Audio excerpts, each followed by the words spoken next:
শুক্রবার রাজধানীর শিল্পকলা একাডেমিতে এক আলোচনা সভায় খাদ্যমন্ত্রী কামরুল ইসলাম বলেন, যারা সরাসরি জঙ্গি গোষ্ঠীর সঙ্গে যুক্ত তাদের সঙ্গে জাতীয় ঐক্য হওয়ার সুযোগ নেই। কিন্তু যারা জঙ্গিবাদের দোষর, যারা জঙ্গিবাদকে পৃষ্ঠপোষকতা করে, যারা জঙ্গিবাদের অর্থের যোগান দেয়, যারা জঙ্গিবাদের সাথে সরাসরি সম্পৃক্ত, তাদেরকে নিয়ে কোনো অবস্থাতেই জাতীয় ঐক্য হতে পারে না।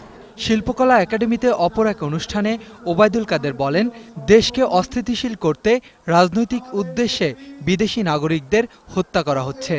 এই বিদেশি নাগরিক হত্যাকাণ্ড রাজনৈতিক মদতপুষ্ট পেশাদার খুনিদের কাজ।